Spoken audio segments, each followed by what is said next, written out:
네, 이 질문 정말 많이 받습니다. 결론부터 말씀드리면 양악수술을 했다고 해서 모든 환자분들께서 살처짐이 생기는 것은 아닙니다. 다만 일부 살처짐이 발생할 가능성이 높은 환자분들은 분명히 있습니다.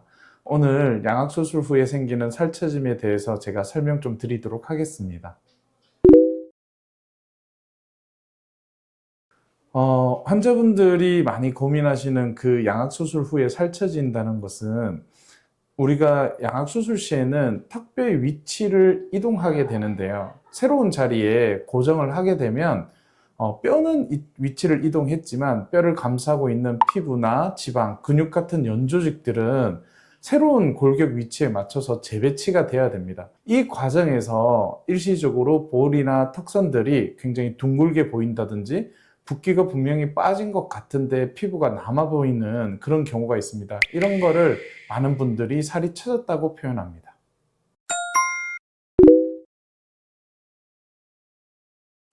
정답은 X입니다. 얼굴을 많이 줄이면 무조건 예뻐진다. 이것도 X입니다. 뼈 이동량이 많아지면 살처짐도 심해진다. 네, 대부분 뼈 이동량이 많으면 심해질 가능성이 있습니다. 수술 후 한 달 후 얼굴이 최종 얼굴이다. 이것은 결코 아닙니다. 정답은 X입니다. 이 질문에 맞는 이유는 다음 질문에서 계속 설명드리도록 하겠습니다. 살처짐이 잘 생기는 사람 탑 5. 탑5. 네, 탑5라고 하니까 너무 많은 것 같긴 한데, 5위는 나이가 조금 많으신 분입니다. 나이가 들수록 피부에 있는 콜라겐이 감소하면서 피부 탄력이 대부분은 떨어져 있으십니다.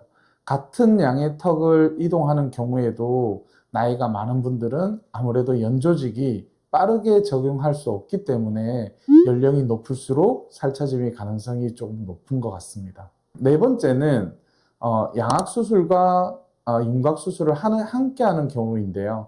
양악수술과 윤곽수술을 함께 하는 경우에 반드시 생기는 것은 아니지만 아무래도 윤곽수술을 함께 하게 되면 광대 부분도 축소가 되고 사각턱 부분도 많이 축소가 되기 때문에 얼굴뼈의 그런 축소량이 좀 많아집니다.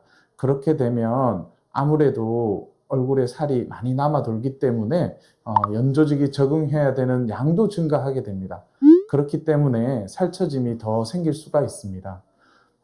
세 번째는 수술량이 큰 경우, 특히 주걱턱이 너무 심해서 턱의 이동량이 큰 경우에는 아무래도 살처짐이 생길 가능성이 높습니다. 네 번째 말씀드렸던 안면 윤곽 수술과 병행하는 경우와 마찬가지로 하악 수술에서 턱의 이동량이 굉장히 클수록 특히 턱 밑살들이 아무래도 많이 남아 돌게 되는데요. 이런 경우에 연조직이 재배치되는데 시간이 아무래도 많이 걸리고 그런 과정에서 살처짐이 생길 확률이 좀 더 높아질 수 있습니다.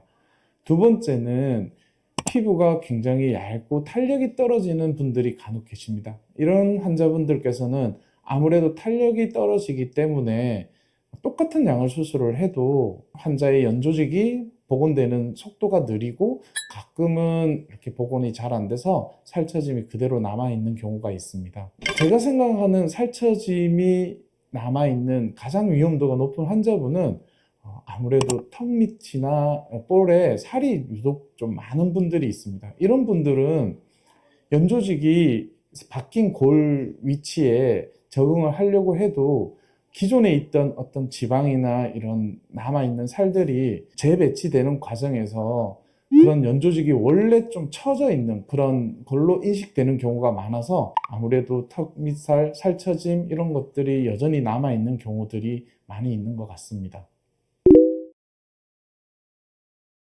아무래도 주걱턱이나 긴 얼굴처럼 턱뼈를 뒤로 이동하거나 작게 만드는 수술은 연조직이 새로운 위치에 적응하는 과정에서 살처짐이 나타날 가능성이 꽤 있습니다.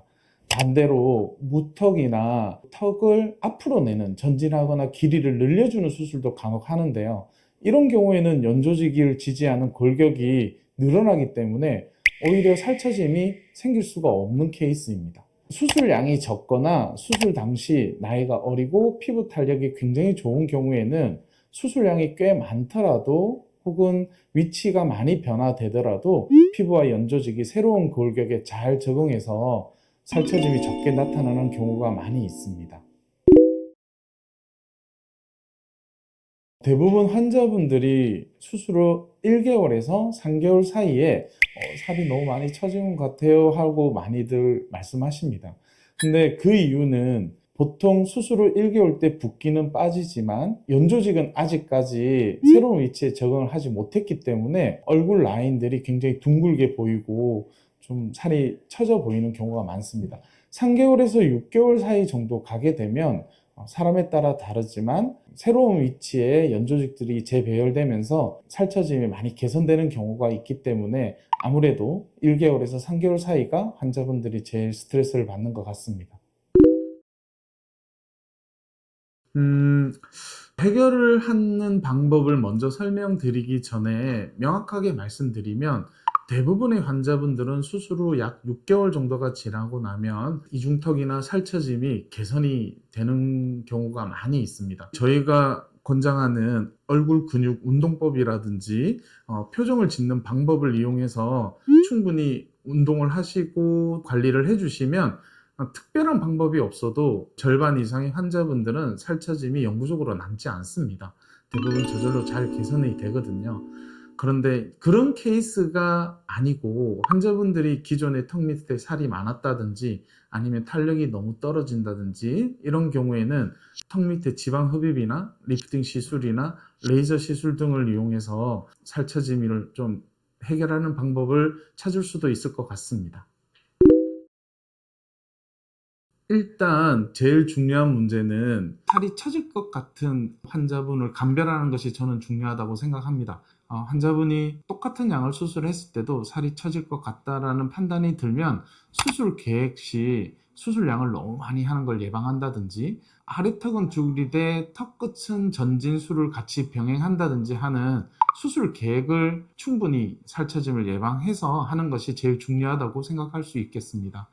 두 번째는 환자분들이 수술하고 나면 보호자분들이 특히 환자분의 얼굴이 굉장히 어린 시절 얼굴 같다라고 말씀하시는 분이 많습니다.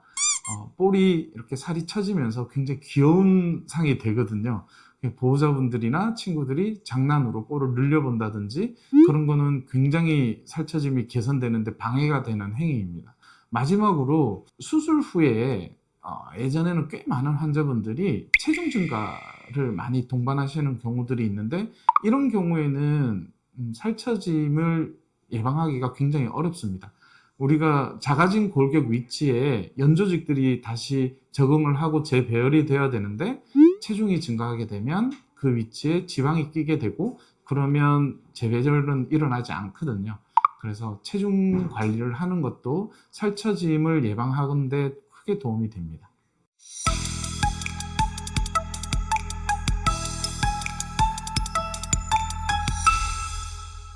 양악수술 후 살처짐은 모든 환자한테 나타나는 부작용은 아닙니다. 환자의 피부 탄력과 연조직 상태, 뼈의 이동량과 이동 방향, 그리고 수술 계획에 따라 충분히 달라질 수 있습니다. 따라서 양악수술은 단순히 턱을 많이 줄이는 것이 아니라 얼굴의 기능과 균형, 연조직의 변화까지 함께 고려하는 정밀한 수술 계획이 무엇보다 중요하다고 할 수 있겠습니다.